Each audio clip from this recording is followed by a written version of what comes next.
Data science has been becoming a growing profession and is also the heart of many organizations. That's why Data Science Portugal was born. The first community created by data scientists for data scientists. DSPT wants to gather anyone who works in the field and chat about any topic over this great subject. All members from our team are committed to make sure that the data science field evolves in a healthier and stronger way. To ensure that the focus is on sharing knowledge, we guarantee that our stage is not a place that supports any commercial or recruitment content, and our kind speakers are committed to share their experience for free. We want you. Let's do bigger things together. Join us at any event all around Portugal or online.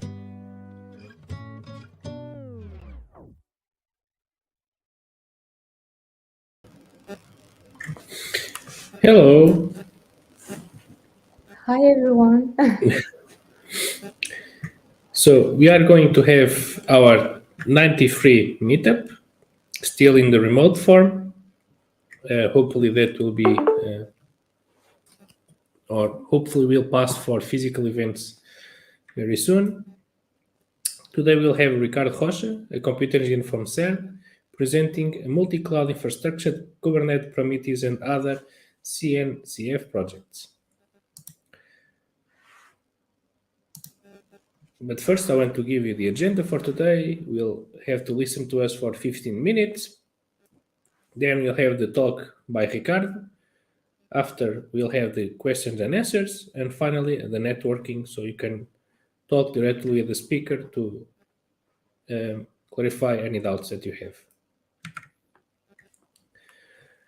As usual, our mission is to create an informal community for data scientist enthusiasts. Informal in the sense that we want everyone, independent of their level and expertise in the field, to be able to contribute and feel part of the community by sharing their knowledge and experience, right? Can be questions, can be solutions. We just want everyone to share what they have within the community.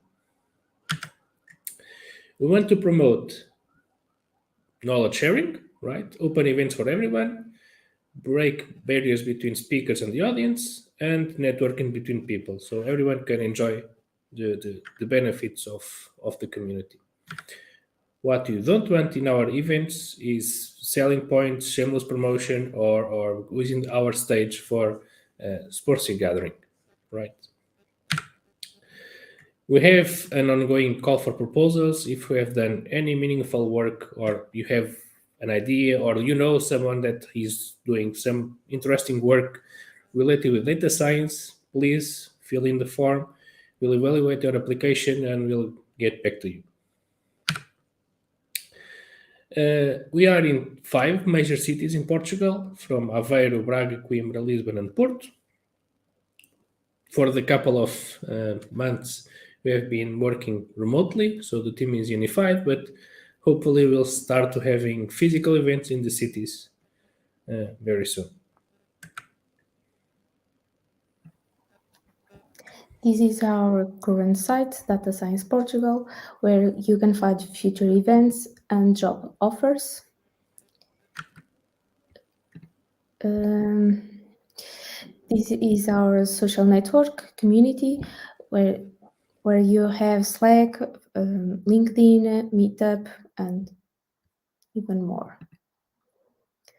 And for the Q&A, please don't forget to post your question on the YouTube chat. We will make sure everything gets answered. So regarding our speaker today, we are going to have Ricardo Rocha with us. Ricardo Rocha is a computing engineer at CERN. Is a leader of Ricardo Rocha is a leader of the Cloud Native Computing Foundation Research User Group and a member of the Cloud Native Computing Foundation of Technical Oversight Committee. I think I say it right. And hi, Ricardo, and the stage is yours. Awesome. Thank you very much, Mahad and Mario. And thanks for the invitation to speak in this event. I'm pretty happy to do a talk here, and I hope I'll bring something a bit different, maybe from what I understood. It's not so common to have more infrastructure talks, so hopefully there will be something useful, and I hope to answer all your questions after as well. So today I'll talk about efforts that we've been doing at CERN to make the best use of public clouds.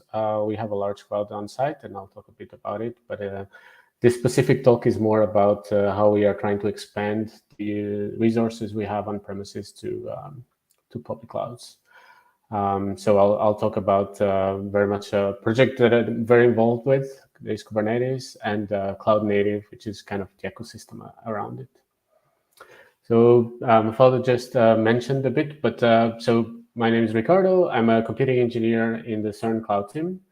I focus mostly on containerization and Kubernetes. I also do a lot of networking and software-defined networks. And then more recently, I've become quite involved in running infrastructure for machine learning use cases at CERN. And this includes also making sure support for things like GPUs and other accelerators are good at for all our users at CERN. Because of the work I've been doing around Kubernetes, I became very involved in this Cloud Native Computing Foundation, the CNCF. I'm the representative of CERN in the CNCF and also in the end user community of the CNCF. As my father mentioned, I'm a member of the Technical Oversight Committee, which is kind of the body that oversees a bit the projects that are part of the foundation and the different stages that they can be part of. And then I also lead a group that is called the Research User Group. And the goal is really to make sure that the use cases that are traditionally associated with research are well supported by all these tools and ecosystem, which was, it's kind of, the initial focus was always for more traditional IT, running services at scale. So we try to make sure that things like high performance computing or batch systems or machine learning are well supported. In here as well. So I think that that's a group that could interest some people here as well. Just a very quick introduction of CERN. I'm sure everyone has heard of it, but CERN was founded in 1954 with the goal of doing fundamental science and answer pretty big questions like what is 96% of the universe made of? What's dark matter? What's dark energy? What was the state of the matter just after the Big Bang, called quark gluon plasma, and try to understand better this state. Why isn't there antimatter in the universe? In principle, the same amount of matter and antimatter should have been created, but we only see matter. So we try to actually create antimatter at CERN to understand a bit better its properties. So the reality of what we do is we build very large machines. So here you have this circumference, which is the biggest accelerator we have and the biggest particle physics accelerator. It's called Large Hadron Collider. It's 27 kilometers in perimeter. And in this, a bit for the scale, you have the Geneva Airport here, and then you can see the Mont Blanc on the back and the Alps, the European Alps. In this accelerator, we inject two beams of protons, and we make them go in two opposite directions, and we accelerate them to very close to the speed of light.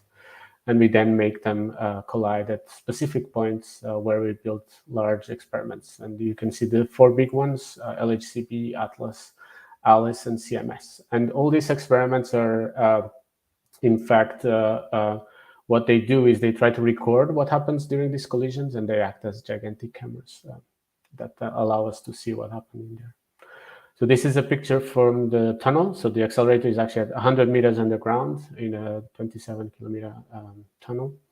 And these are the magnets of the accelerator. The beams, because they go to very high energies, and they actually, we cool down the accelerator to very close to absolute zero, so 1.4 Kelvin. And the cryogenics is one of the most complex systems of the whole assembly. But you can still like take your bike and go and check check around the tunnel if there is a need. Of course, if it's operating, you will not do it. And then in the caverns, in these points where we make the beams collide, we built this big cavern. So this and this big detectors inside. So this detector is called compact muon solenoid. It's CMS. It's not very compact. It's 14 tons, and you can see the humans here for a kind of notion of the scale. They really act as gigantic cameras, as I said before. They take something like 40 million pictures a second.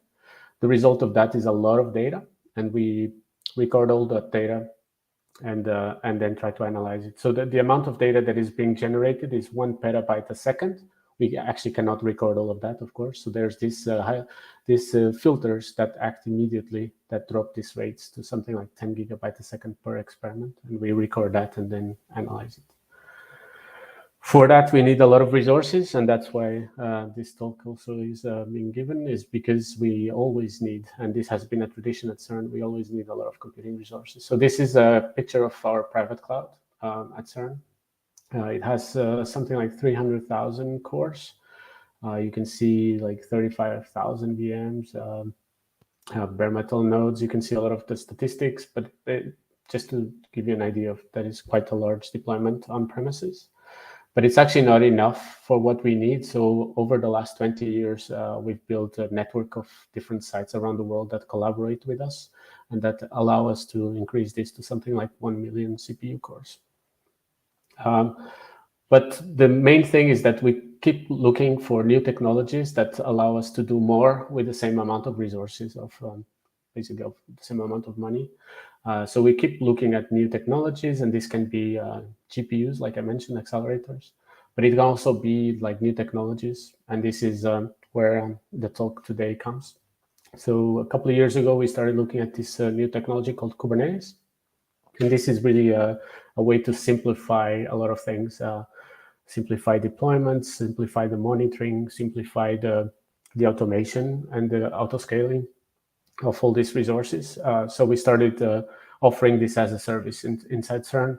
And we have quite a lot of clusters and quite a lot of capacity already on it.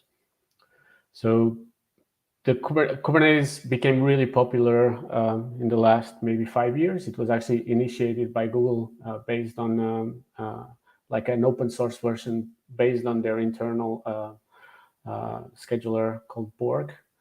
And they published a paper about it many years ago. And then there was a team at Google that started this open source project. It gained a lot of momentum, and it kind of gained support also from major vendors, including all the public cloud providers, which makes it really interesting because this means that we can have a deployment on premises that is based on these technologies, and then kind of redirect the workloads to the public clouds, and without too much trouble, get them to work there as well, and then access on-demand resources.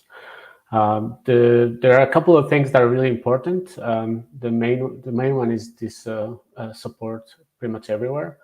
And then the other one is this declarative API. So when you declare, you basically have a language or like a YAML configuration that will allow you to define how your infrastructure should look like and what are the needs of your different workloads regarding compute, storage, networking, all the things you might need. And then the system will make the decisions for you and make sure, for example, that the exact number of replicas that are required for a certain workload are up. If they are killed for whatever reason, you lost a couple of nodes, then they will be redeployed elsewhere. And the system takes this declaration of your workloads and tries to make sure that the infrastructure can comply with them. And then because it got so popular, it also came up like a large ecosystem developed around it. And I put some projects here.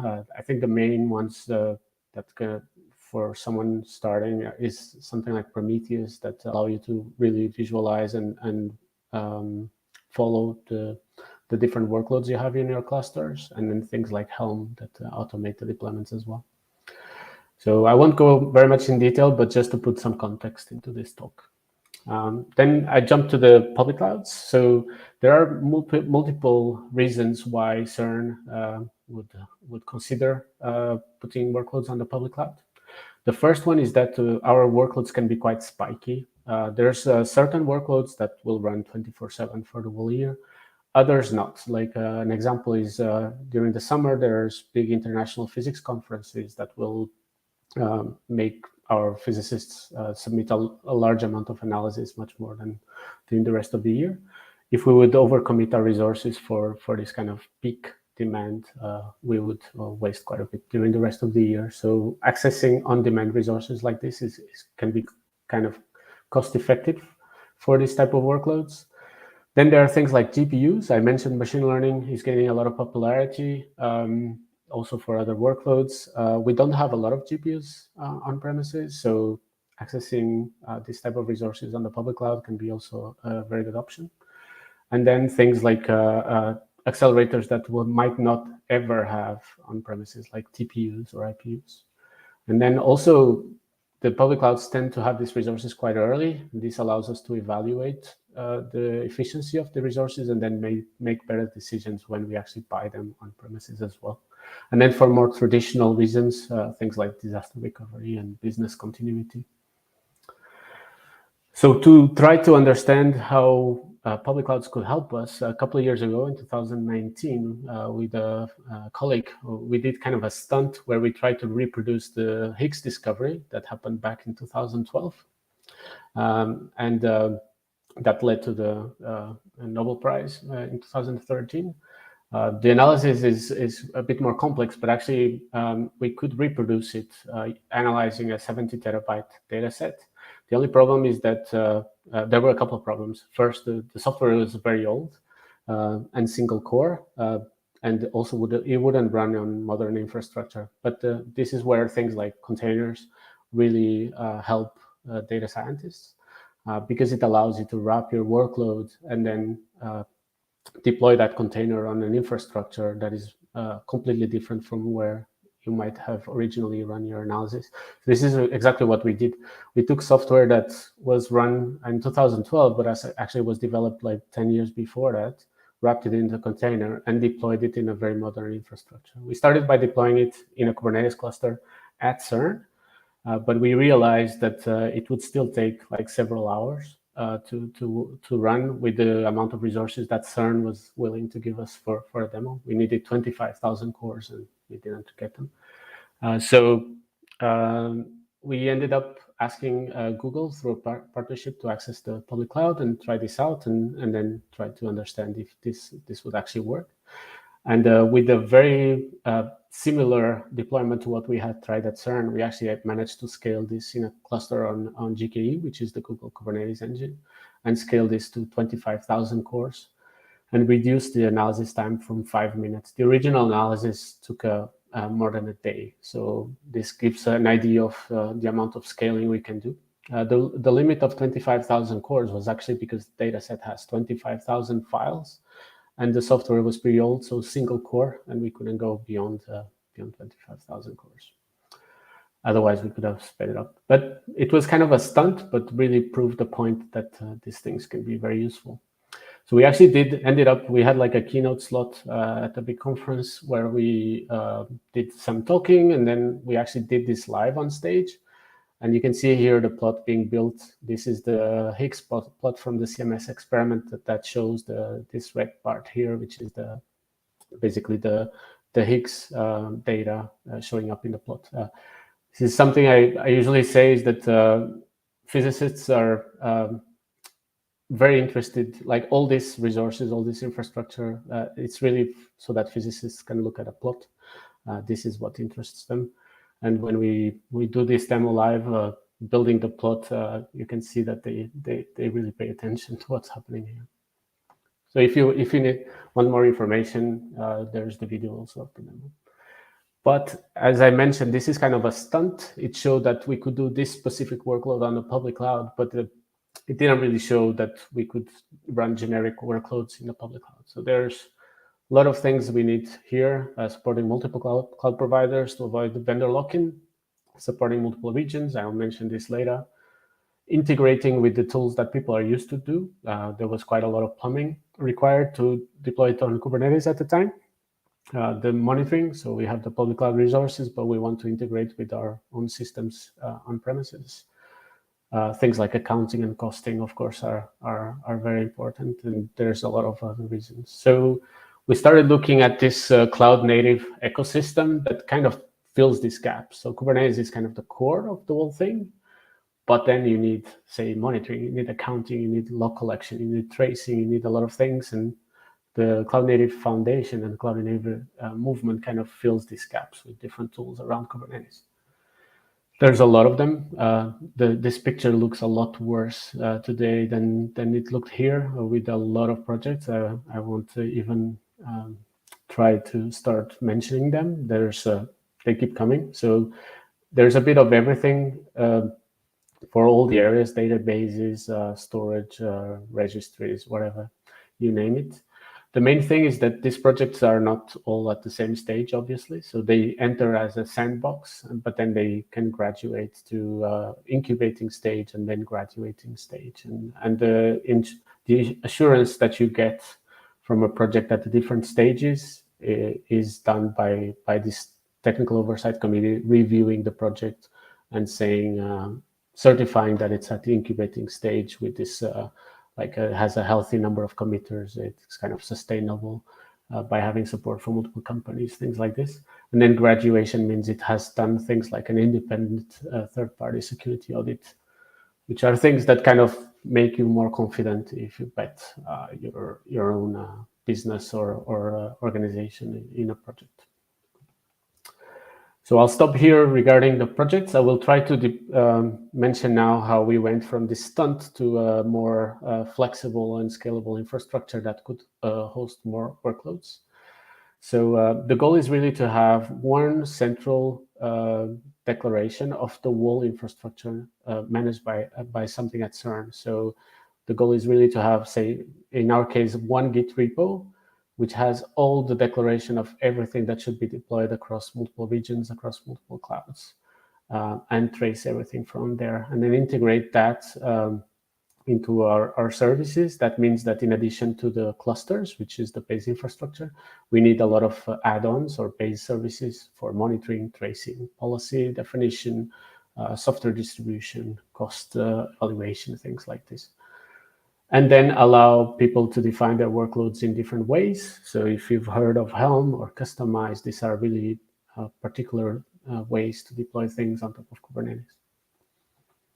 So the deployment, I'll mention here 3 groups of components. One is, I call it the underlay, which are the clusters themselves. So at CERN, we run our own clusters deployed on our virtual machines or bare metal nodes. In the public cloud, we actually run mostly managed services. The public clouds offer you a Kubernetes service, an API that you can talk to instead of having to manage individual nodes, individual VMs. You just say, I want a cluster with 100 nodes or 1,000 nodes, and then you deploy your workloads. You can even say to autoscale, and then it will deploy new nodes as you put more workloads, and when you take them back, it will reduce the amount of nodes, and you only pay for what you actually use. So these are things that are very nice for us because it minimizes the complexity of the public cloud deployments. Then we have all these basic infra services, these add-ons that we run on all the clusters. And then on top of that, we have the services and applications. Again, the main thing is that we have one single Git repo where all these things are declared, and there is one component that will constantly reconcile the state as it should be with the state as it actually is in the multiple clusters. And this is all automated. So this is also one big thing, is that the complexity of Kubernetes sometimes kind of holds back a lot of people. In this case, you don't really need to understand very well or the details of Kubernetes from the start. You can just interact with this Git YAML definitions and slowly learn the complexity, but immediately be productive. So You can see here the underlay, the services, the infrastructure, and workloads. The system that we rely on is called Argo CD in this case. There are others, but basically it's reconciling the state with all the clusters. And you can also see that it gives us feedback. So in this case, it tells us that the underlay, something is happening, like a new cluster is being deployed, for example. And then the infrastructure, something is broken and it needs to be checked. So we can then dig down.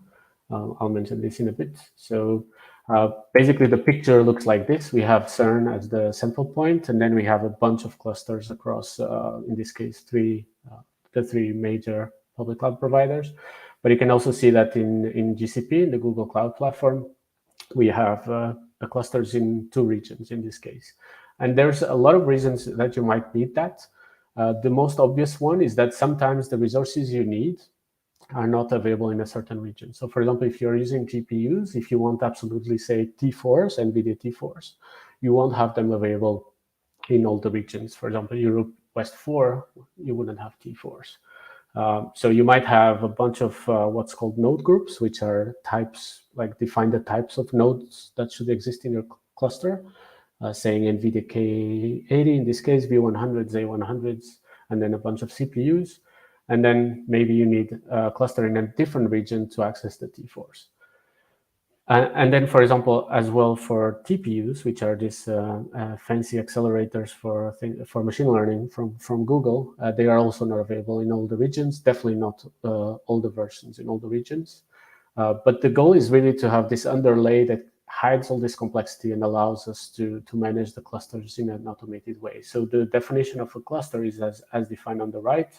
Bit of YAML, you say the cloud you want to use, the region you want to use, the version of the cluster, and then you start defining what's called the pools, which are these node groups, the groups of nodes. In GKE, they are called node pools, where you say how a node should look. Like a default, it might be just CPUs, but then you might want an A100 pool with 1 Tesla A100 per node. Maybe you can have 4, 16, whatever. They offer crazy amounts of options.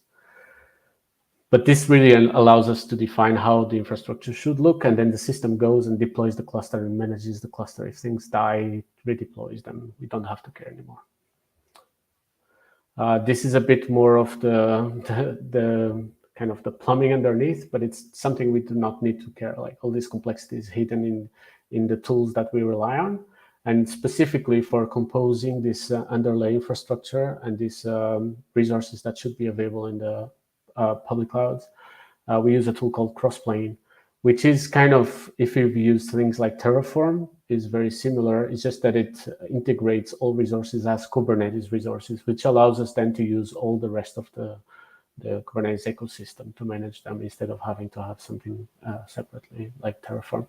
It also reconciles the state instead of asking you to retrigger the run of Terraform every time to sync things. So this is the example of the underlay. You can see that there's like many clusters. Each cluster has many pools, and again, you get a lot of feedback on the state of the different clusters and the node groups. So in this case, there's an EKS cluster running on Amazon, or AWS, where there's a node group being deployed. This is also very important to have this kind of feedback. On top of this base infrastructure, we deploy these add-ons. So the add-ons are for things that we absolutely need to run our workloads on every single cluster.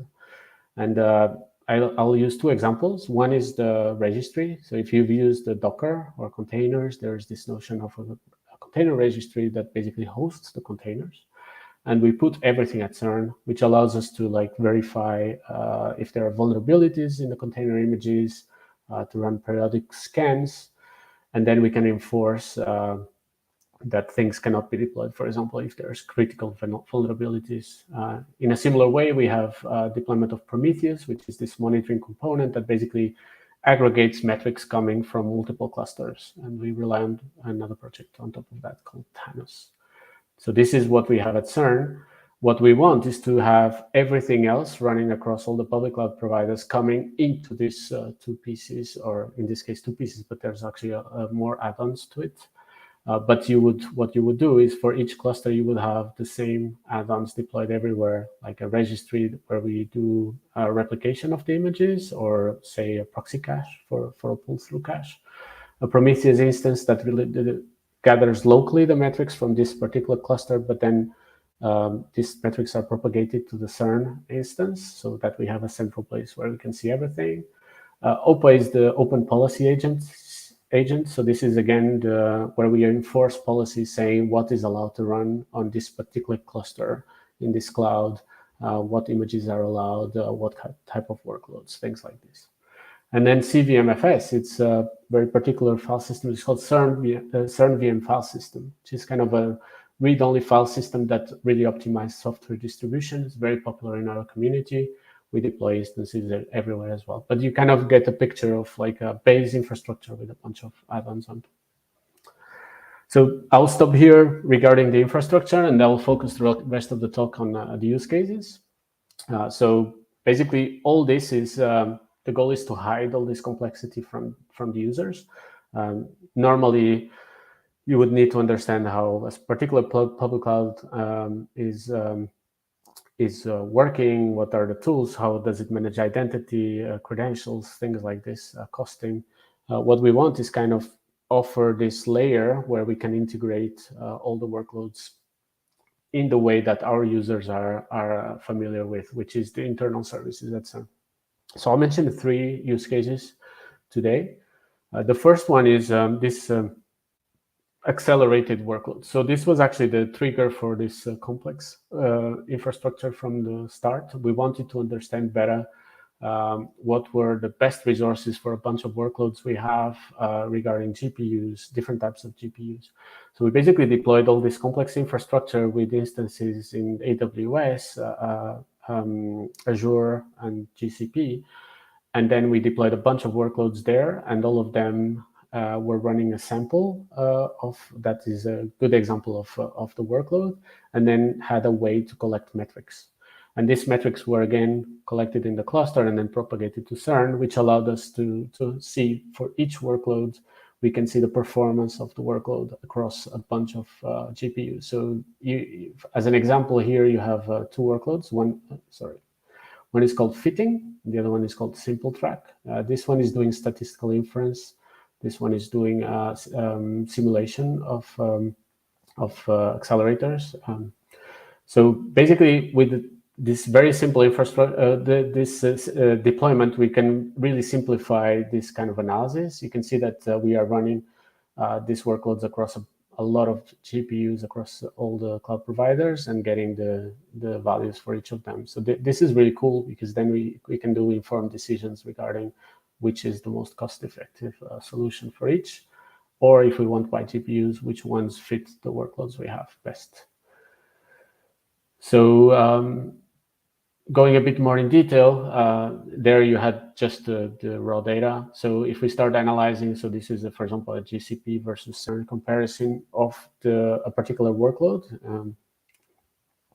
across the GPUs that we could compare. So at CERN, we only have T4s, B100s, and B100s. So that's what we can compare. But at Google, we could go further. So we measure things like events per second, which is the metric for this particular workload. But then we can extrapolate that and say, for example, what's the price to simulate 1 billion events? So we need to do some simulation task. We need, I don't know, 100 trillion events. How much will it cost? If we have the cost for 1 billion events, then we can easily extrapolate that for each GPU card. So you can see here, for example, the cost all the way from a P4 to a V100. And actually, in this case, the V100, the most powerful GPU, is actually the most cost-effective. You can also see that things called preemptible, which are now also called spot in GCP. But these are opportunistic resources that can be up to 90% cheaper. So we can extrapolate the cost of like regular on-demand instances versus a spot. I'll mention a bit more about this later as well. But it's really something that is quite important for us to then optimize the deployments. And here you see the same plot across all the clouds, so on-premises and the 3 major public clouds. So the second one is the GitLab runner. So I mentioned that one of the goals is to simplify the access to public clouds to our users. And we have a GitLab instance, quite large one at CERN. And this is where people are doing their continuous integration and continuous deployment. And they do this using, this is done using these GitLab runners. So people just define the workloads that should be run. And then every time they push or tag their code, there will be a job running. So by integrating all these public cloud resources with our GitLab instance at CERN, just by running runners in the remote resources, we actually started offering our users like a huge amount of GPUs. You can see here A100s, V100s, P100s, K80, P4, T4, and 60. If you want to use them all or try them all, they are there. But it's really the barrier to exercise this is very low. All you need is just to set a different tag in your CI jobs, and then your job will end up there, and all the infrastructure should be there so that they can run properly. It also gave users access to things like TPUs. If you've tried to use them, they can be quite complex to configure. So this also allows people just with a tag to run their code on TPUs. And again, also for ARM resources, I put here an example because they can be quite cost effective and pretty performant as well. So this was actually the first time our users were exposed in an easy way to ARM resources and could start benchmarking their codes. So this is an example of like a sample repo where we try to run on all sorts of resources. This is all you need to run on a TPU. So you just have to configure, like in this case, it's a TensorFlow example, just have to configure this base environment, and then the code will run on a node with access to a TPU, but you don't know anything about the infrastructure. All you have to do is really set this tag. So this is really a nice way to hide all the complexity from the users. Finally, this is the same example for an ARM node, in this case on AWS, on a Graviton 2 type of CPU. And then final use case I'll mention is for machine learning. So this is really something that is picking up at CERN a bit everywhere, but our users are starting to really make good use of machine learning tools and asking for the resources that need to be there. So one thing we wanted to try, we took one good use case we had for what we call fast simulation. We need a lot of simulation data for our analysis. So people have been looking at machine learning methods to do faster simulations so that we can generate more simulation data with the same amount of resources. So this is based on TensorFlow in this case.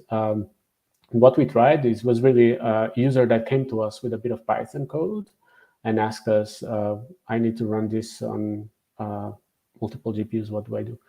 And so the first thing we did, we containerized it, and then we managed to run on a single GPU. Then we tried to run distributed, and we started looking at frameworks that could help on this, and we found this one called Kubeflow. And it allows us to actually run, the first version was running using MPI, but then we converted the workload to TensorFlow. And this allowed us to then, just by configuring the different strategies that the TensorFlow allows, to run on multiple GPUs, distributed, and on TPUs as well.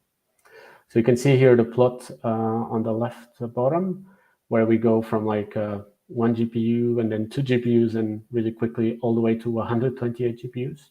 There was no point in going further here actually for a single workload because we were not getting any gain. But then you can also see the TPUs and compare with like an equivalent number of GPU. So from here, again, we started doing a cost analysis, and I'll mention this in a bit as well. So just to give a very brief overview of this tool that is called Kubeflow. It's called the Machine Learning Toolkit for Kubernetes. And again, Kubernetes is kind of the base layer here. So it's a tool that tries to do a lot of things. It's kind of a wrap of multiple components that do a lot of things. You can see here things for feature extraction, data collection, serving, lots of things. For us, what we try to offer is this a single service that does the full machine learning lifecycle, all the way from data preparation, say collecting from different storage systems we have. Then people will do fast iteration using notebooks with one GPU or no GPUs even. And then they want to scale their training, so do this with I don't know, a few GPUs or tens of GPUs. And then once they've done the training and validation, they want to store and serve those models in production. So Kubeflow kind of takes care of all these pieces. I won't go into detail in this. It would be a separate talk. Just 2 pictures to give you an idea. It's really like when you want to do distributed training, you define what's called a TensorFlow job or TF job. It actually also supports PyTorch jobs. There's also MXNet and MPI. And then the system will actually do the distribution of the workload for you, and then collect all the results. You have a nice way to see the logs and see the evolution. You can do things like hyperparameter tuning. I didn't mention this, but this is one of the key features as well. And then once you have the training, you can also serve the model, and this is the lower right. And the system will actually load balance also. So if you to query your model, all you need to do is an HTTP query. And then you will get the result. But the system will actually take into account the load, the number of requests that are being made to the system, and it will scale automatically. So if you have like a burst of requests coming, like 1,000 requests, 10,000, a million requests, the system will deploy multiple replicas of that model, start serving with more resources so that it keeps up.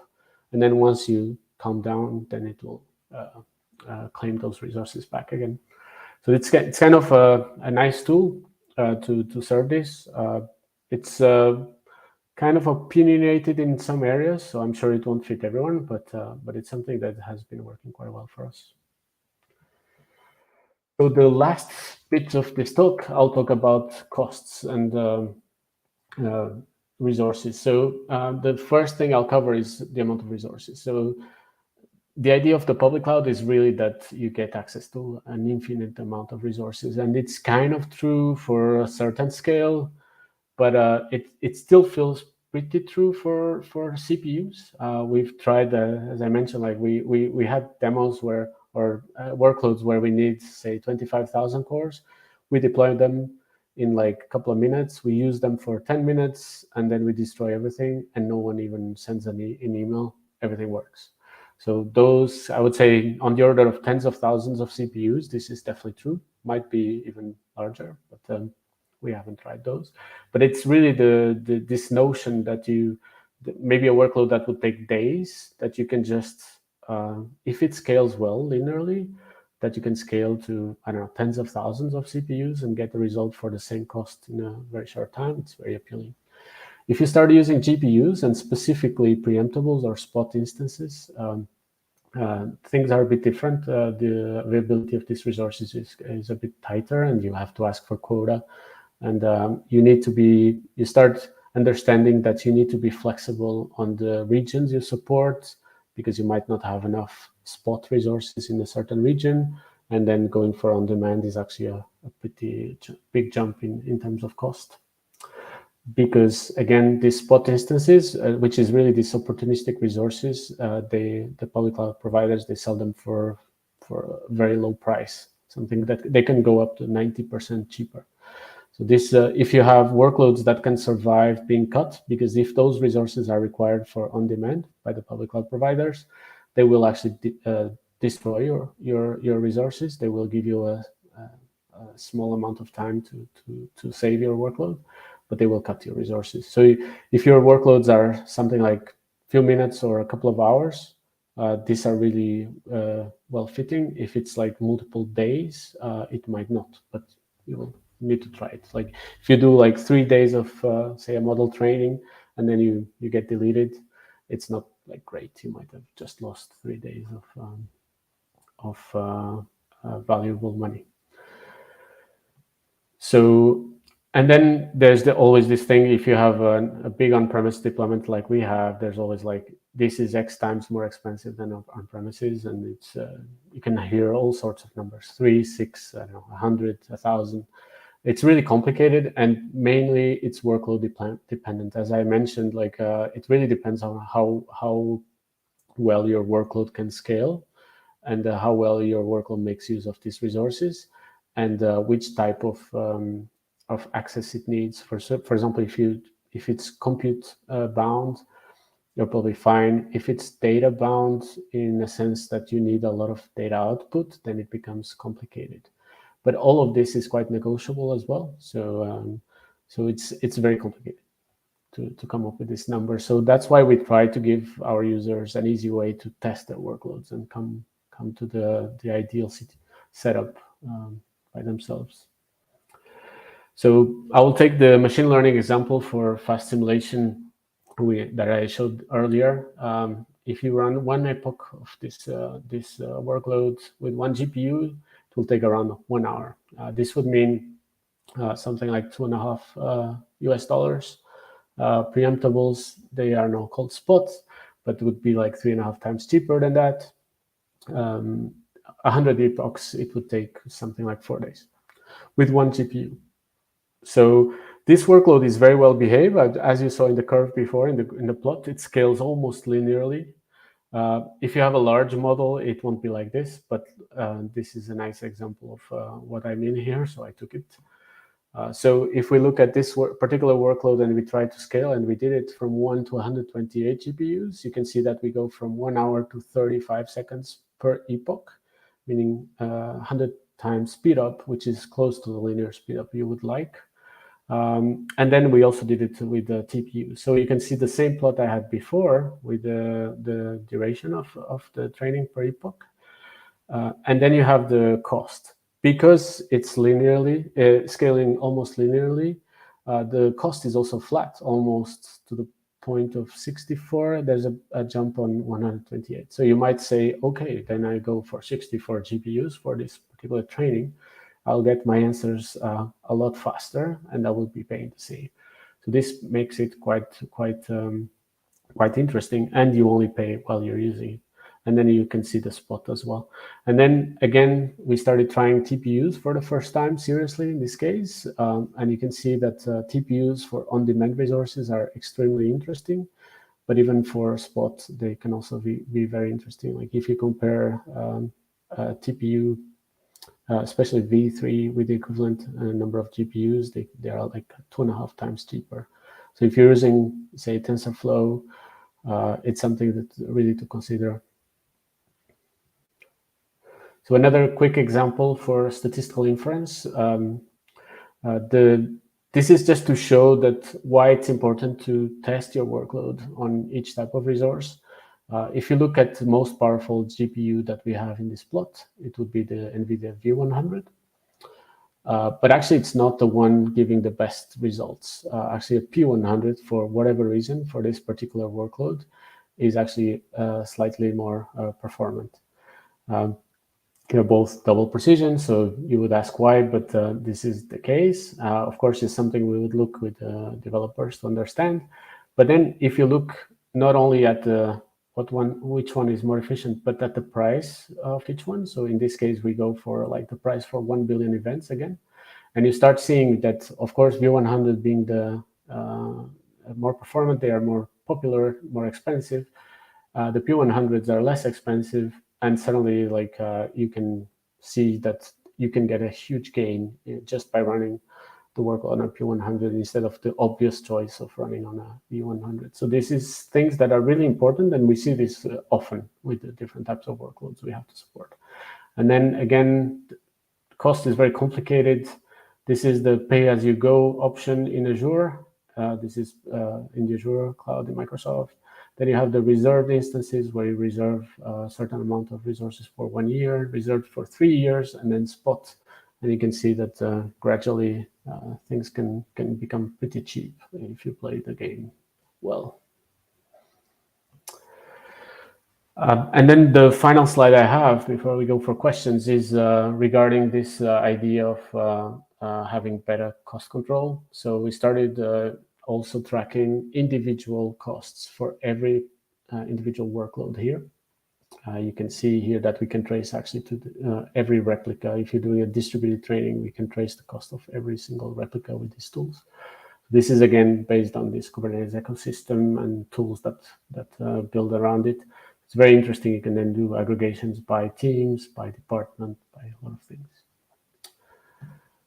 And as a conclusion, we are actually managing hundreds of clusters on premises, but we extended that with tens of clusters on public clouds. We support all the major public clouds thanks to Kubernetes and the managed services they offer. If you want to deploy a new cluster in any region, from the launch to being fully available, it takes less than 15 minutes, which is amazing. Like if you think about it. Flexibility is very important if you want to be cost effective. And again, the Kubernetes API and the ecosystem are kind of the common language and the enablers for all of this. And with this, I stop, and I'm more than happy to answer any questions.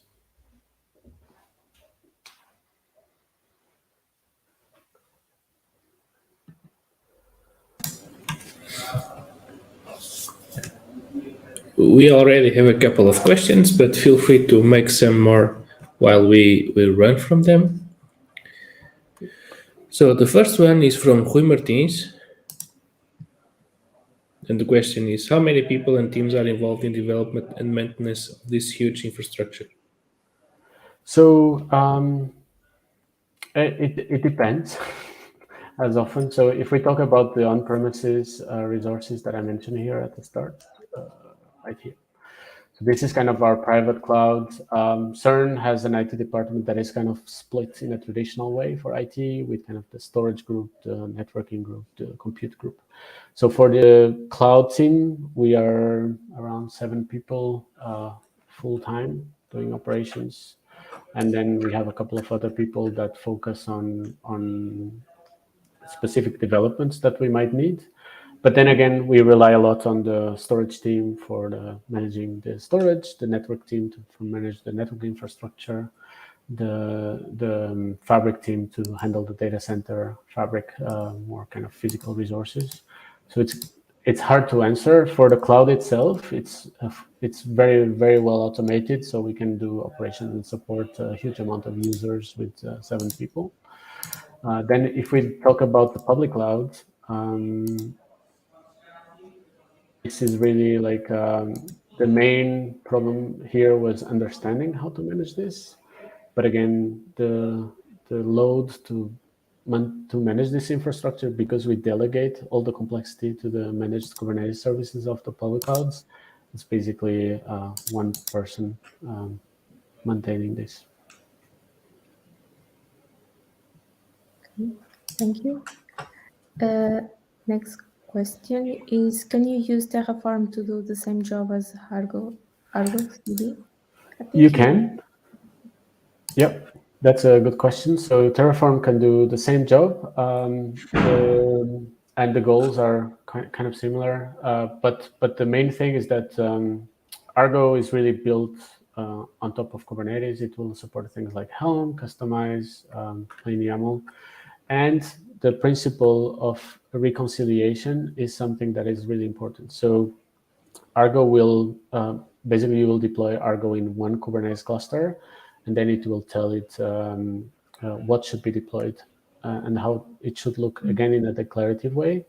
And then it will reconcile. This process of reconciling is constantly detecting for changes, things like break remotely. Say if a node goes down and the number of replicas for a certain service is not as it should be, Argo will detect this, or something was manually deleted in a remote cluster. Argo will detect it, and then it will make sure that this is again applied immediately. Terraform works in a slightly different way, more like tools like Ansible, where you basically constantly apply the things that as they should look, and then Terraform will execute whatever needs to be executed to get to that state. But the principle is slightly different. Also, Argo really handles Kubernetes manifests. Terraform is more of a generic tool. Okay, thank you for the answer. Rui again asks, can you distribute replicas of the same Helm chart released between different clusters in different cloud providers? Yeah, absolutely. So that's how we package all our applications. Everything needs to be packaged into a Helm chart or a customized unit. And then we push the version chart to a repository. And then when we define what should be installed, we are actually saying which Helm package should be installed and the configuration for that particular cluster. So the values file might be slightly different from one cluster to the other. Say, for example, the storage for GCP will be different than the storage backend for persistent volumes from Azure. So maybe the storage classes will be slightly different, the naming. So the values will be different, but the chart release is exactly the same. That said, what this also allows us is to do things like rolling upgrades. So when we want to upgrade a workload or a base service, an add-on, we don't do it everywhere at the same time. We kind of do it gradually. So we decide, for example, a couple of clusters in one region get upgraded. We see how it goes. If we're happy, then we start rolling out to the remaining clusters. This allows us to build confidence. This is true for everything, basically. It's true for Helm charts and versions of the Helm charts. It is also true for clusters themselves. So we might have clusters that are like Kubernetes 120, others are 121, others are 119, and they don't have to be the same. We just have to make sure that the configuration of the chart is adapted to the version of the cluster running there. One thing I would, because it's related to your question, one thing that is really important here is this idea of GitOps. I don't know where I have it anymore. Yeah. So I mentioned here, all managed in one single repo with Argo. And then this is the notion of GitOps, which is you have one Git repo where you define how everything should look like. And this is your single source of truth of how everything should look like. And this is where everything gets pushed on. Okay, thank you for your reply. If you have any more questions, please feel free to make them in the chat. Next question is, what are the benefits of using multiple cloud providers instead of, for instance, using just the cheapest one? Yeah, so there's a couple of reasons. The main one, there are also reasons not to use multiple cloud providers, but I'll give the reason why this could be interesting.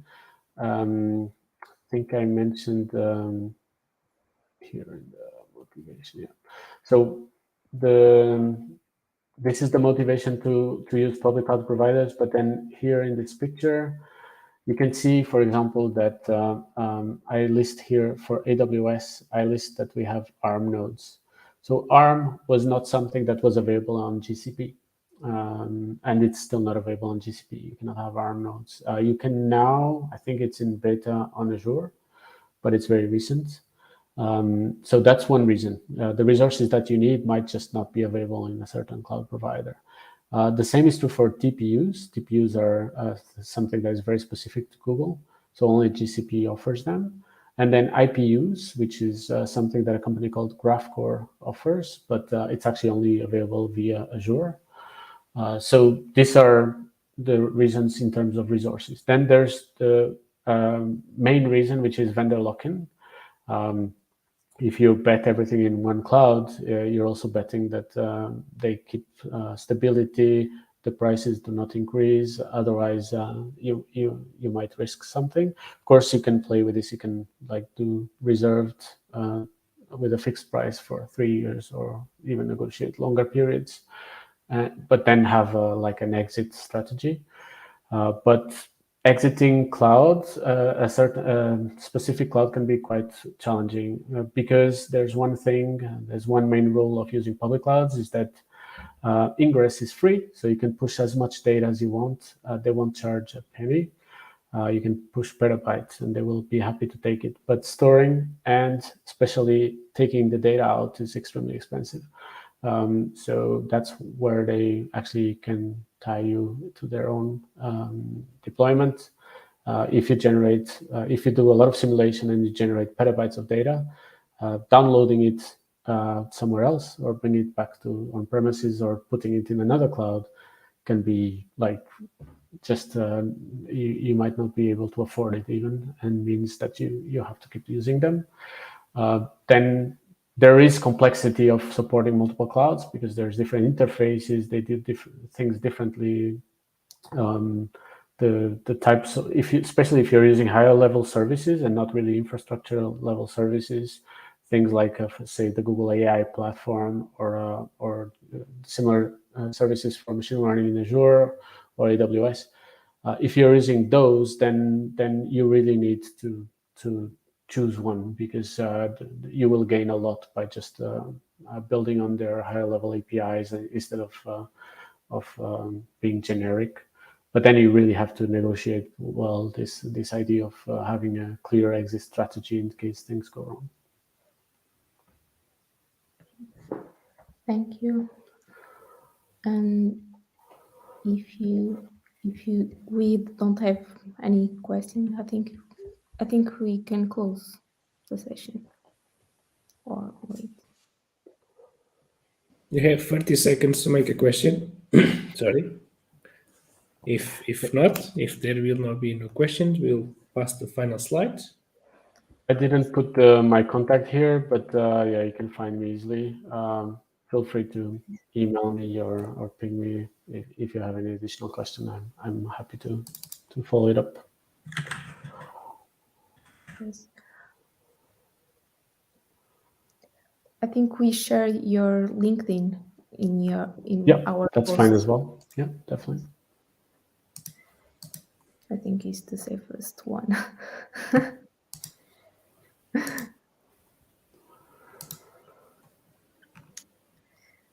Well, but thank you, Ricardo. I think it was a really interesting presentation. Yeah, thank you. Thank you for the invitation. It's not a common topic for the community, but it's quite important. Cool. Well, I think we can close.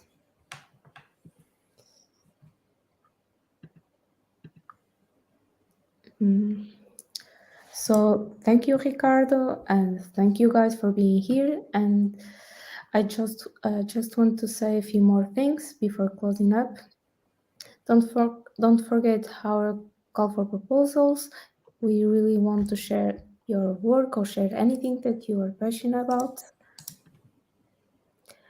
Without further, I think let's go to network session, where you have the link in YouTube chat. I think, and see you guys there. Thank you, everyone. See you. Thank you. Bye.